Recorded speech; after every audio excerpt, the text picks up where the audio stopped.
We have not won a major war since World War II. I want you to sit with that for a moment. Not Vietnam, not Iraq, not Afghanistan, not Libya, not any of the dozens of engagements where we committed American blood and treasure and walked away with nothing to show for it, but broken institutions, destabilized regions, and graveyards full of young men who deserve better from the people who sent them. We have lost repeatedly and badly because of our stupidity and our ignorance.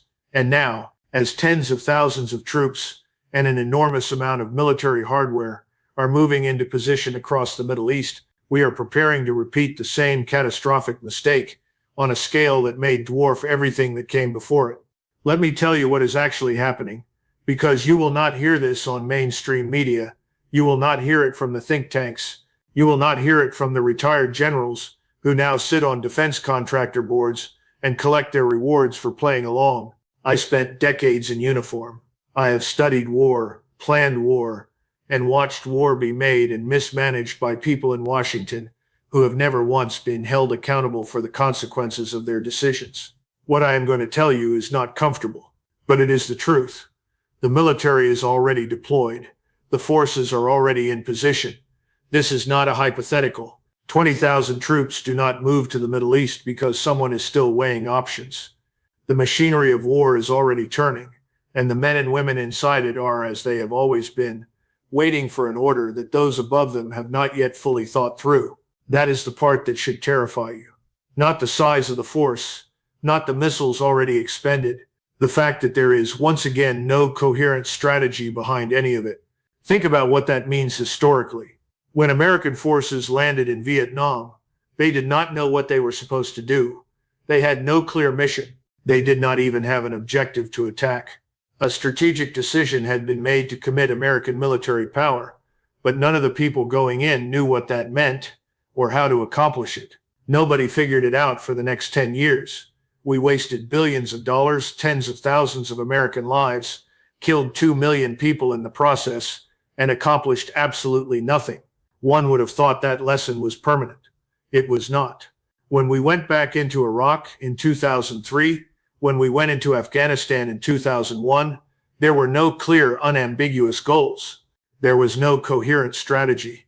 The decision to occupy Iraq was made after we arrived in Iraq. Paul Wolfowitz said it plainly. We just want to get the army in, and then they will figure it out. That is the actual strategic doctrine of the most powerful military on earth. Get in, figure it out later, and when it falls apart, make sure nobody senior is held responsible. This is not new. This is typically American. We are so large, so wealthy, so militarily dominant that in most cases we have been able to behave with breathtaking stupidity and survive the consequences. But survival is not victory, and the bill always comes due eventually.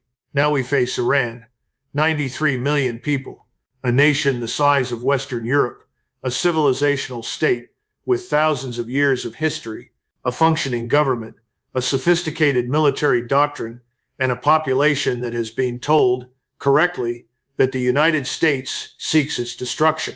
And people in Washington assume this would be like Iraq, a flat open desert, a divided population, an easy entry.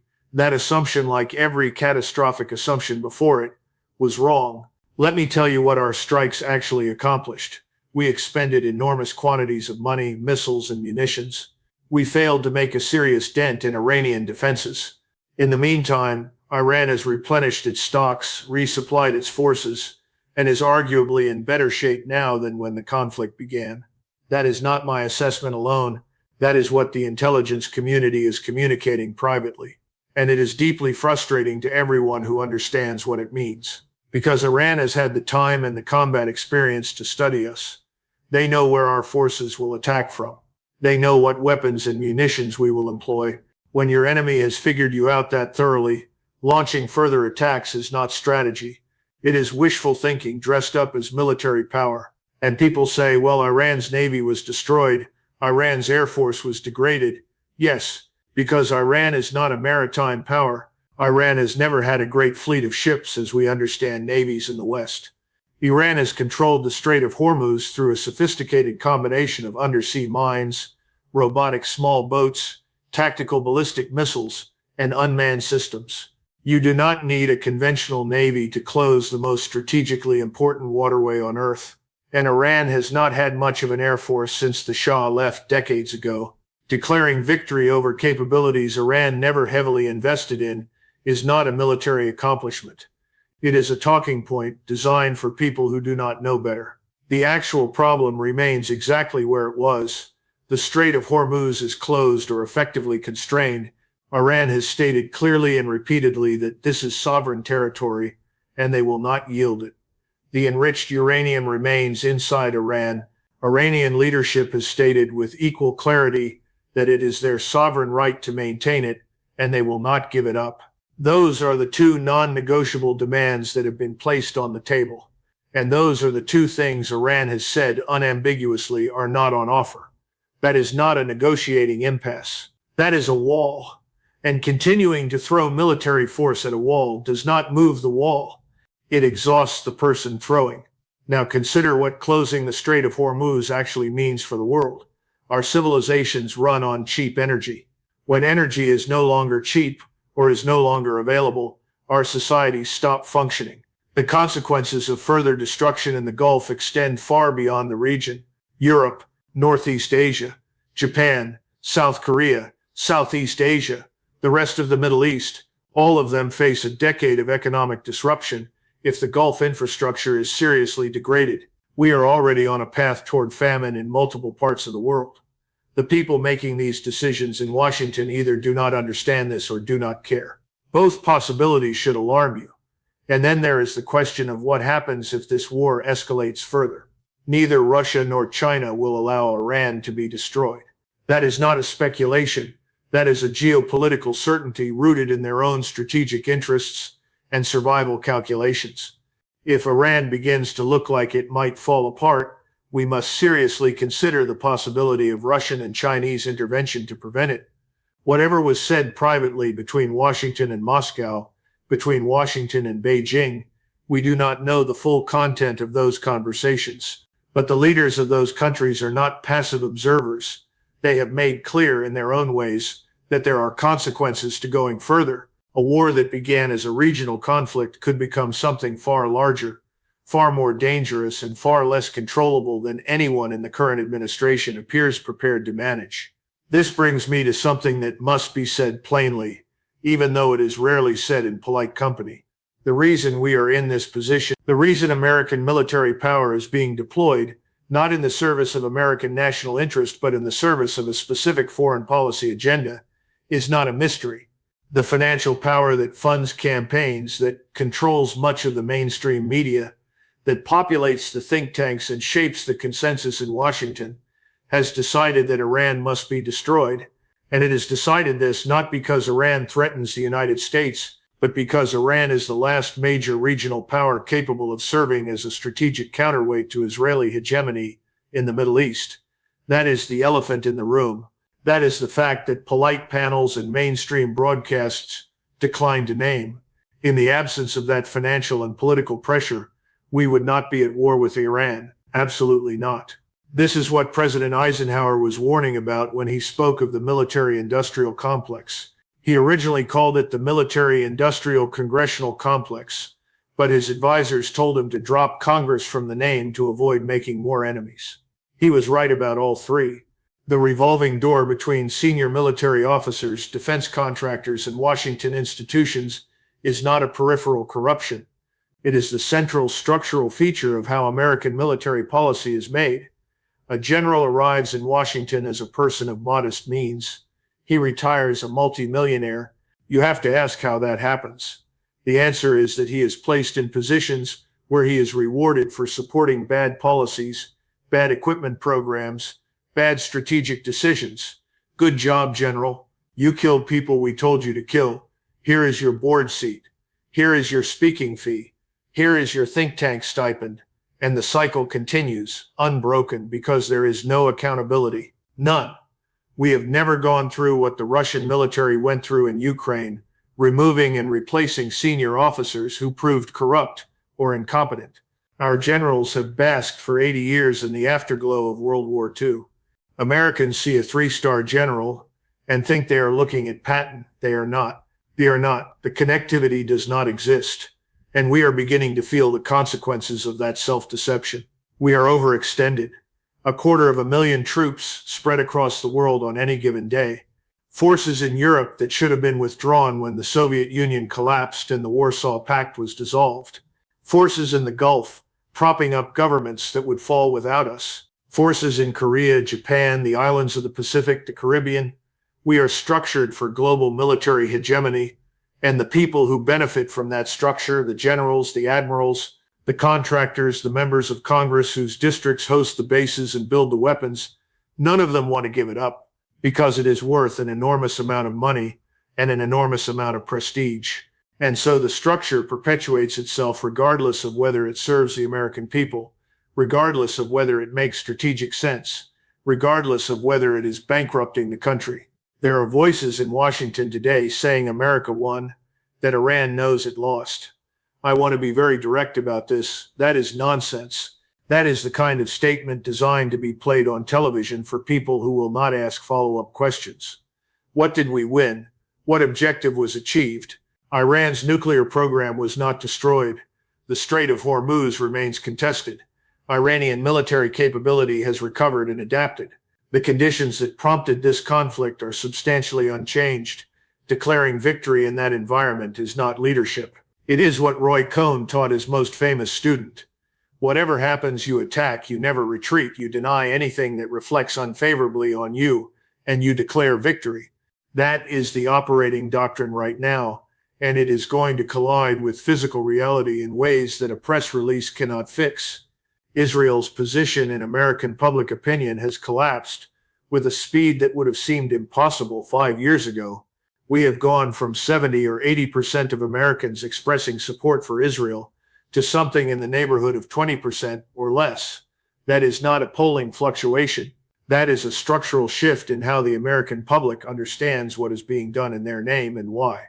And if the war restarts, if further destruction is visited upon Iran, upon Lebanon, upon the Gulf, that number will fall further. The American people do not want this war. They never did. They have been managed, distracted, and kept away from the true cost because the people running this have understood that as long as Americans do not feel pain directly, they will allow Washington to do more or less whatever it wants. That calculation is becoming harder to maintain. The situation in Lebanon is a window into what this agenda looks like without the filter of mainstream coverage. Villages systematically leveled. 40 communities inside an occupied zone completely wiped from the map. Civilians killed, ambulances destroyed, hospitals bombed, paramedics targeted. Israel has a new word for this: Gazification. The ability to turn a neighboring territory into a version of Gaza. A landscape cleared, reshaped, made available for what comes next. And what comes next, if you listen to the voices openly advertising land in South Lebanon, openly calling for settlement, openly stating that the work is not finished, is not security. It is expansion. It is the physical realization of an ideology that has been stating its goals clearly for decades to anyone willing to listen. And yet the nuclear double standard is never named. Israel possesses nuclear weapons. Everyone in the relevant governments knows this. Israel operates outside the Nuclear Non-Proliferation Treaty. Israel is not subjected to the same international inspection obligations imposed on every other state in the region. And yet the entire justification for a war that has now consumed staggering quantities of American missile stockpiles and military resources is Iran's nuclear program. The argument offered, when it is offered at all, is that the Jewish state, as a consequence of the Holocaust, deserves special status, including the deterrent of nuclear weapons. That may be a coherent moral argument for 1948. It is not a coherent strategic argument for today. It is a permanent exemption that makes any regional arms control framework impossible and that will eventually produce the proliferation it claims to be preventing. The truth that nobody in Washington wants to say out loud is this: a sudden American withdrawal from the region would demonstrate clearly and without ambiguity that we have suffered a strategic defeat. And for that reason, I do not think the current administration is ready to accept it. Not yet.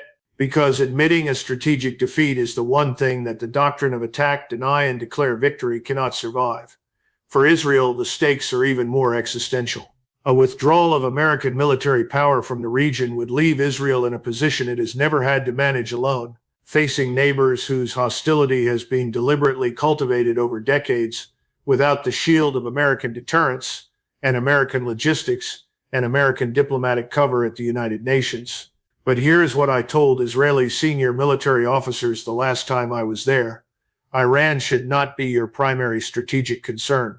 There is a path to coexistence with Iran, a path rooted in understanding that Iran is a Shiite civilizational state, not an inherently aggressive martial power. It has not sought regional conquest in 1,000 years. It has its own history, its own logic, its own internal constraints. The more dangerous long-term challenge is Turkey, a rising regional power with genuine hegemonic ambitions across the Middle East and Central Asia, a Sunni Muslim identity, and a government that has been watching Israeli conduct toward its neighbors with cold strategic calculation. And behind Turkey, Egypt, the largest Arab country in the world, the largest Sunni Muslim population in the region, watching and waiting. You cannot call your neighbors subhuman. You cannot call them animals. You cannot level their villages and occupy their land and expect at the end of it that they will accept your permanent dominance. That is not how nations work. That is not how history works. So here is where we are. 20,000 troops in the Middle East. Missile stockpiles that have already been significantly drawn down. A military force that is overextended, that has not won a major conflict in 80 years, that is led by a senior officer corps more skilled at self-enrichment than at strategic thinking, that is being directed by political leadership, operating not on the basis of American national interest, but on the basis of financial obligation and emotional reflex. And the world watching, waiting to see whether the lessons that should have been learned in Vietnam, in Iraq, and Afghanistan are ever actually going to sink in. I have spent my entire adult life in service to this country. I know what its military is capable of at its best. I know what it looks like when it is used wisely, with clear objectives, genuine political will, and the trust of the American people.